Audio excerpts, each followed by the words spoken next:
So that was our input areas. Now we'll talk about our output areas. We'll start with the crossover. So each and every output actually has the same output DSP config.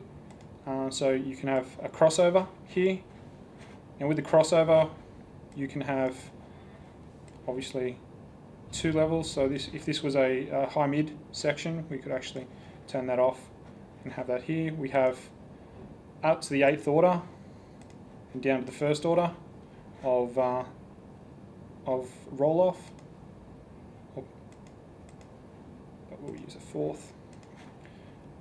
And we can either bypass everything and not use it, so it's full range, or we can engage it. If it was a three-way system, not that that's going to be used that often, but we can actually also pull this section down, so we can actually just take a small section here. The green areas indicate the cut, the vacant areas indicate what is being let through into the system. Okay, so I will actually take that and cut that. So here we'll set up a particular EQ. On the EQ we have 7 bands of parametric available to the user for each and every output. Again, you have the bell shape parametric, low shelf first and second, high shelf first, second, notch, and an all pass second order available to you for all of these units.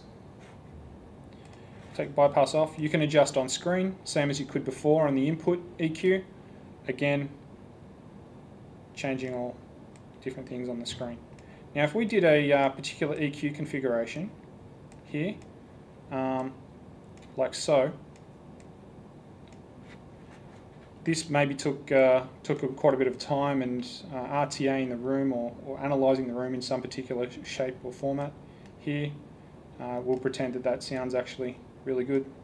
This curve is not a EV or a Bosch or a Dynacord speaker. It's using way too many filters. So this is obviously somebody else's type of EQ curve. And doing that could have taken quite some time. But what I can do here is I can actually drag and drop.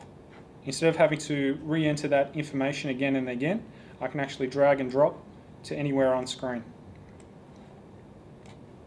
Down there. Or I can just undo with another unit. So it's a very quick way to be able to see what's going on and to be able to adjust.